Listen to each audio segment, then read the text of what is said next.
1900년 전, 그러니까 이스라엘이 이렇게 불신앙하는 가운데 사도 바울이 하나님의 신실하심을 믿으면서 이렇게 로마서를 적었습니다. 그래서 어떠한 것도 하나님으로 사랑으로부터 끊을 수 없다는 이 확신을 가지고 예수를 믿는 자들에게 이렇게 변증하는 내용입니다. 그래서 그의 예수님의 이름을 믿고 능력을 믿고 이 구원받은 성도들은 이 구원에 대해서 빚진 자이기 때문에 예수님께 그 생명의 빚진 자이기 때문에 그 마음을 가졌다면은 이제는 우리를 살리신 이가 우리의 영과 육을 살리실 것을 믿음으로 우리도 그 육의 행동을 죽이고 그와 함께 부활함을 믿으면서 이렇게 살자라는 내용이 이전에 있었고요. 8장에 있었고요. 그래서 그리스도 안에서는 정죄함이 없다. 구원의 소망만이 있다. 그리고 좌절이 있더라도 이 성령의 말할 수 없는 탄식으로 이 우리의 연약함을 도우신다. 그것을 끊을 자 없다. 이것을 이렇게 믿으시기를 소망합니다. 그런데 이 구원의 문제에 있어서 뭐 이렇게 몇 가지 질문들이 있었나 봅니다. 그래서 교회도 이 하나님의 들어온 백성이고, 그런데 이렇게 우리가 하나님의 이 아들들이라 이렇게 백성들이다라고 하다 보니까 그리고 양자 삼아져서 아들의 권세를 누렸는데 이 기존의 그 먼저 아들이었던 이스라엘 문제가 이렇게 있게 됩니다. 그러니까 유대인들에 대한 문제가 있습니다. 교회가 그 원가지에 뿌리에 접붙여졌고 그리고 원가지는 꺾여서 떨어진 것은 아닌가. 그리고 이스라엘이 불순종했고 교회가 지금 순종하고 있는 것이 아닌가. 그러면은 이제 교회가 구원받은 것은 좋긴 한데 하나님께서 백성을 영원히 지키시겠다는 그 약속과 이미 멸망해버린 유다 왕국에서 이 하나님 말씀에 모순이 있는 것이 아닌가, 이런 질문들이 보이는 것 같습니다. 그런데 이렇게 생각하는 것도 이렇게 있을 수 있지만은 뭔가 한 가지 이렇게 오류를 찾아낼 수 있는 것은 한 가지가 바로 인간의 순종이 그 구원에 이를 수 없다는 한 가지 이 오류가 있습니다. 이거는 사실 되게 어려운 신학 개념이고요. 이해하기 어려울 수도 있는데요. 그래서 천천히 나눠보고자 합니다. 어떤 이 전제가 되어 있어야 되냐면요. 인간은 죄인이라는 전제가 이렇게 되어 있습니다. 그래서 아담이 인간을 대표로 죄를 지었기 때문에 그 아담이 대표성을 가지고 우리도 죄를 지었습니다. 그래서 인간의 모든 행위가 다 악하다, 이런 전제가 깔려 있습니다. 그래서 인간의 순종마다도 이렇게 악하다라는 전제가 있습니다. 그래서 인간의 자유로운 의지로 인한 그 순종 그리고 회개, 믿음은 구원에 이를 수 없다는 이 확장이 됩니다. 그래서 대표성을 가진 두 번째 아담이 오셨고 예수와께서 인간의 죄를 단번에 해결하셨기에 그리고 예수의 이름으로 구원을 얻은 것이고요. 그리고 하나님의 택함에 의해서 우리가 의롭다고 하고 또 우리의 악할 수밖에 없는 우리의 행동들을 또 우리의 그 구원에 이를 수 없는 행실들을 하나님께서 의롭다고 하심으로 인해서 우리의 행실이 우리의 그런 악할 수밖에 없는 순종, 행함 등이 하나님 보시기에 의롭다고 하시는 이런 개념들이로 확장이 되게 되는 겁니다. 구원받은 이가 하는 회개, 순종, 믿음 등은 자유의지로는 할 수 있는 것이 아니라 물론 할 수 있지만은 더 중요한 것은 하나님께서 택함받은 백성의 그 행함을 의롭게 하셨기 때문에 가능한 행함이라고 보는 것이 성경에서 말하는 가장 가까운 자유입니다. 그래서 인간 중심의 헤세드, 인간이 이해할 수 있는 헤세드가 아니라 하나님 중심의 헤세드, 인애와 자비를 설명하기 위한 내용이 이렇게 로마서 9장 1절부터 시작되고 있었습니다. 그래서 본문이 이렇게 시작됩니다. 그런즉 우리가 무슨 말을 하리요? 하나님께 불의가 있느냐? 그럴 수 없느니라. 그래서 신학에서는 선택과 유기라는 단어가 나옵니다. 어떤 백성은 선택했고 어떤 백성은 유기견처럼 유기했다는 내용인데요. 혹은 자식을 고아원에 버린 것처럼 하나님께서 버리셨다고 이렇게 보이기도 합니다. 어떤 신학자들은 그래서 하나님께서, 사랑하시는 하나님께서 어떻게 자기 백성을 유기할 수 있냐라고 하면서 이런 성경 중심의 교리를 거부하거나 혹은 일부만 채택해서 반반만 믿거나 반반만 받아들이거나 이렇게 합니다. 이스라엘이 애굽에 오래 살아서 애굽화되면서 하나님의 말씀을 온전히 받아들일 수 없었듯, 이렇게 우리가 세상을 오래 살면서 받아온 이런 상처들이라고 해야 될까요? 그런 것에 의해서 신학자들이 하나님의 말씀을 받아들일 수 없는 것은 이게 나쁜 것이라거나 이상한 일은 아닙니다. 그래서 그런 관점도 되게 귀한 관점이라고 생각합니다. 서로 존중하면서 서로가 볼 수 있는 하나님께 영광을 돌리는 것이 훨씬 더 중요한 일일 것입니다. 그래서 하나님께 주권을 온전히 드린다면은 그러지 못했을 때, 하나님의 주권을 온전히 인정하지 못했을 때 이런 유기라는 단어가 굉장히 거부감이 들 수 있겠다 싶긴 합니다. 그래서 우리가 그 하나님께 주권을 온전히 돌린다면 그런 전능하신 창조자에게 어떤 권한이 없을까요? 라고 한번 좀 생각해 보셨으면 좋겠습니다. 우리의 사랑의 하나님이 우리의 사랑과 개념이 다를지라도 말입니다. 또 토기장에게 모든 권한이 있는데 말입니다. 그래서 바울도 그런 토기장의 비유를 언급을 했고요. 신학자들이 그래서 유기라는 단어를 좀 부드러운 단어로 표기를 한 시도들이 있습니다. 하나님의 간과하심, 하나님의 지나치심, 하나님께서 남겨둠이라는 단어로 하나님의 그 택하지 않은 백성들을 조금 순화시켜서 표현하고 하는데요. 이 여러 가지 시도들이 사실은 성경의 개념을 정확하게 신학화할 수는 없지만은, 또 이런 시도들이 사랑의 하나님의 그 크고 놀라우심에 좀 이해할 수 있는 이해에 가까워지게 하는 시도들인 것 같습니다. 그래서 다시 한번 읽어보면은, 그런즉 우리가 무슨 말을 하리요? 하나님께 불의가 있느냐? 그럴 수 없느니라. 이 선택과 유기에 하나님께는 불의가 없습니다. 오히려 우리가 그에 대해서 알면 알수록 이것이 그의 놀라운 지혜인 것을 경험을 통해서 알 수 있습니다. 그래서 로마서 19장 16절을 보시면, 그런즉 원하는 자로 말미암음도 구원받기 위해서 구원받기 원해서 우리가 구원받을 수 없음을, 택함받고 원해서 우리가 택함받을 수 없음을 말하고 있습니다. 그리고 아니요, 달인박질하는 자로 말미암음도 아니요. 인간이 구원받고 싶어서 회개한다고 혹은 방주의 문을 두드린다고 구원받는 것이 아니라는 말입니다. 오직 긍휼히 여기시는 하나님으로 말미암음이니라. 하나님의 선택하심으로 말미암습니다. 교회는 선택받았습니다.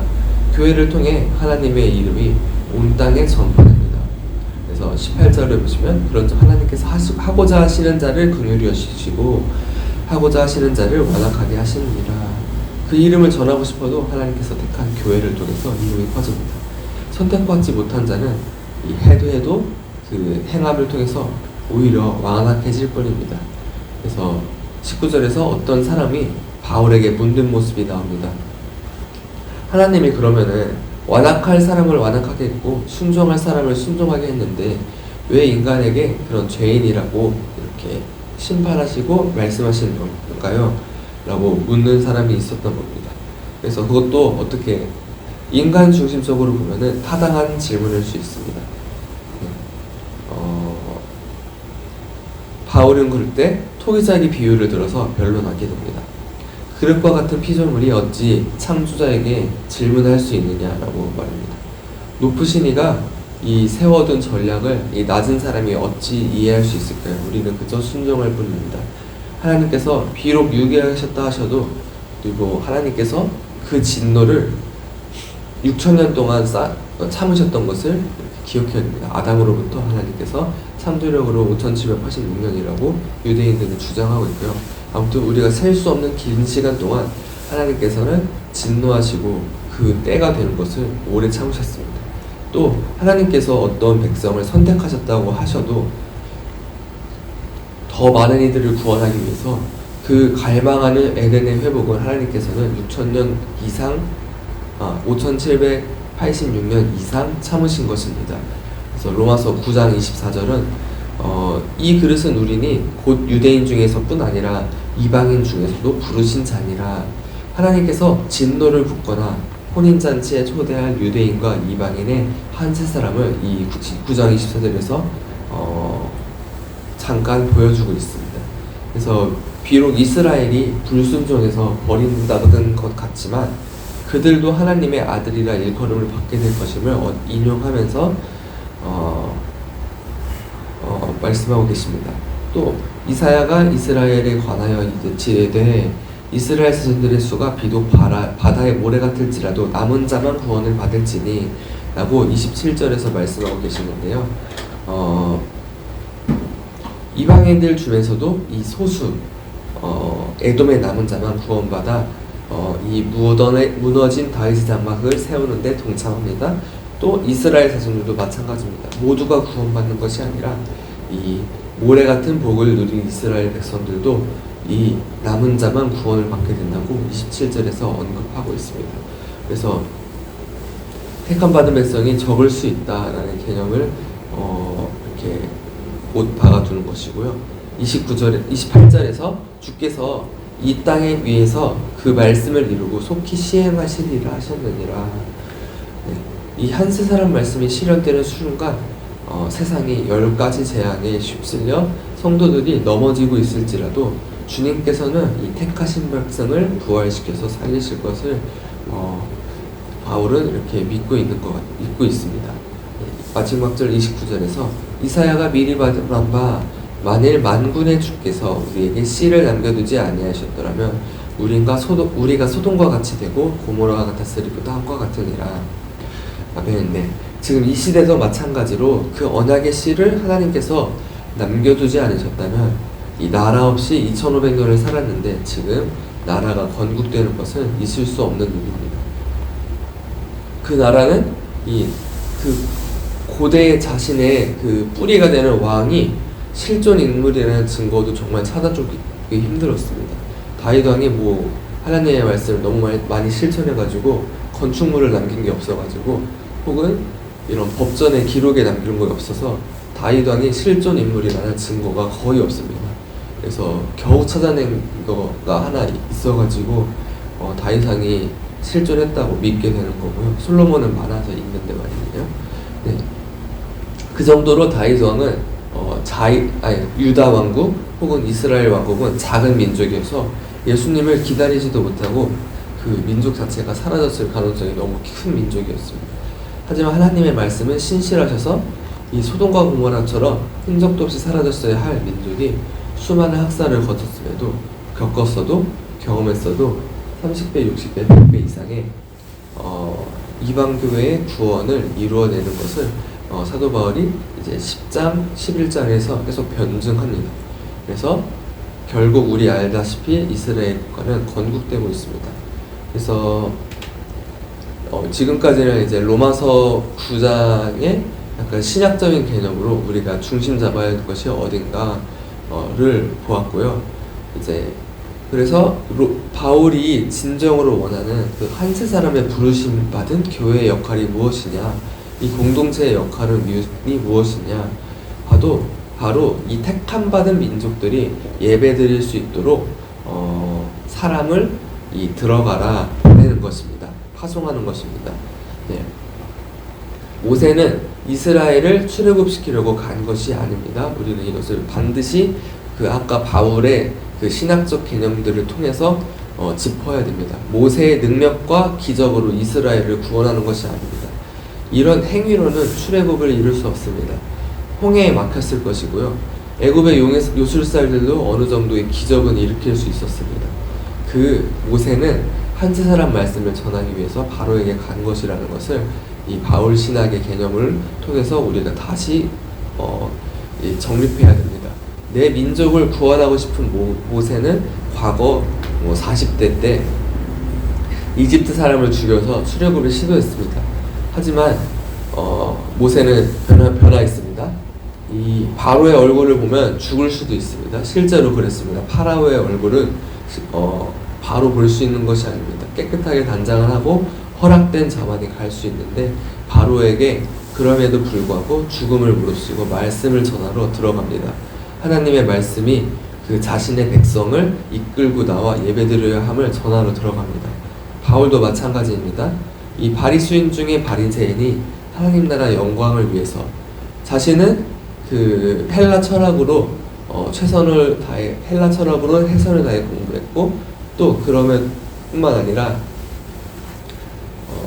그 유대인의 전통에 대해서 최선을 다해 실행했습니다. 바울은 그러나 자신의 이름이 생명책에서 지워지더라도 자신이 지옥 가더라도 상관없다는 것입니다. 구원받지 못하더라도 이 유대인들의 믿는 자들의 영적 출애굽을 바라면서 이런 내용들을 전하는 것입니다. 그러기 위해서 로마로 갔고 또 죽을 줄 알면서도 그 핍박받을 줄 알면서도 돌맞을 줄 알면서도 예루살렘으로 들어가는 것입니다. 네, 그것이 바울이 지켰던 이 들어가라의 이 순종이라고 봅니다. 하나님께서 그 하나님의 말씀이 이 세상에 나타나서 또 이스라엘과 함께 유월절을 지키시고 싶어 하십니다. 지금도 마찬가지입니다. 그래서 이것이 약간 전주 토라포션과 연관이 되는데요. 그리고 내가 나타났으나 라고 하면서 재앙이 시작된 것처럼 하나님께서 이 세상에 나타나셔서 이 어떤 한 절기가 나타나기를 원하십니다. 그것이 예배의 회복을 원하시는 것이고요. 이 말씀을 전하러 들어오고 싶어 하셔서 보라는 보라는 토라포션 들어가라가 시작이 됩니다. 그래서 모세가 이 재앙 가운데 그 바로에게 들어가고요. 그 들어간 곳에는 샤밧이 회복이 됩니다. 안식이 회복되고요. 유월절이 회복되고요. 성찬식이 회복되고요. 그곳에 예배가 회복되는 것입니다. 모세가 혼란 가운데로 들어갔기 때문입니다. 어린 양의 혼인잔치가 있어서 예수와의 이름으로 신부 언약을 맺어지는 절기가 비로소 모세가 그 혼란 속으로 재앙 속으로 들어갔기 때문에 이루어지는 것입니다. 모세는 그 이스라엘 그 세겜 땅 재앙이 없는 평화 가운데만 머무르지 않았습니다. 그 피를 바른 문설주 안에서는 하나님께서 이 교제하는데요. 그 말씀이 전해지는 그 하나님의 교제가 없는 곳은 10가지 재앙이 일어날 정도로 영적 전쟁터였습니다. 바울은 그 하나님의 교제하시는 곳에서만 안주하지 않고 영적 전쟁터로 나아가서 주님의 말씀을 선포합니다. 지금 2026년에서도 마찬가지입니다. 이스라엘이 주변 북들과 전쟁하고 있는 때에도 무화과 나무잎의 마름을 순간을 파악하고 이스라엘에 이 와중에도 들어가서 유대인과 이방인의 한세 사람 복음을 전하러 들어갈 사람을 지금도 하나님께서는 찾고 계십니다. 누가 바로에게로 들어갈 건가요? 혹은 누가 이스라엘의 마음에 들어갈 건가요? 누가 내 이웃의 마음에 들어가서 그들에게 말씀을 전할 건가요? 우리가 기존에 가지고 있었던 예수님 믿고 구원받는 하나님의 주권을 이해하지 못하는 그런 구원과들을 버리고 이 10가지 재앙 가운데 그들의 마음으로 들어가서 그들과 가족이 되어서 그들과 어린 양의 피로 예배를 드려서 영적인 예배를 드려서 하나님의 영광을 빛을 드러내기 위해서 이 바로 안으로 들어갈 자를 누구인가요? 라고 하나님께서 우리에게 질문을 던지시며 찾으시는 것입니다. 네, 기도하겠습니다. 하나님 아버지 감사합니다. 하나님 주님께서 저희에게 들어가라 라는 말씀으로 로마서 말씀을 주셨습니다. 주님, 그 유다가 여호와의 성소가 되고 이스라엘은 그의 영토가 되었도다. 우리의 찬양을 들으셨는데 주님께서 그 가지를 꺾으사 땅에 떨어뜨렸습니다. 하나님의 이 큰 계획을 우리는 이해할 수 없었으나 비로소 한세 사람이라는 이 시선을 통해서 조금이나마 알게 되었습니다. 주님, 그가 반석을 쳐서 못물이 되게 하시며 차돌이 샘물로 다니게 하셨던 것처럼 그 떨어진 가지도 다시 주님의 뿌리 안으로 들어오게 됨을 우리가 알게 됩니다. 그 나뭇가지가 썩고 썩어서 뿌리 속으로 양분이 되어 들어와 다시 원가지가 되는 일을 우리가 아오니 주님 그 일을 속히 이루어 주시옵소서 하면서 그 백성이 다시 그 여호와 하나님됨을 알고 그의 이름 예수와의 그 구원의 이름을 그들이 찬양하게 하시옵소서. 아멘. 아멘. 주님, 하나님께 무슨 불의가 있겠습니까? 그럴 수 없습니다. 주님, 그 들어가라 하면서 그 선택받은 백성을 그 재앙 가운데로 집어넣으시는 하나님, 그곳에 6월절 출애굽이 있었으면 우리가 역사를 통해 보았으니 우리의 그 순종하는 한 걸음을 의롭게 하시고 그 홍해 가운데 구원하셔서 요단강을 건너게 하셔서 그 가나안 땅으로 들어가 그 땅을 정복하게 침노하게 하시옵소서. 감사드리며 예수님의 이름으로 기도드렸습니다. 아멘. 주님 가르쳐주신 기도로 예배 마치겠습니다.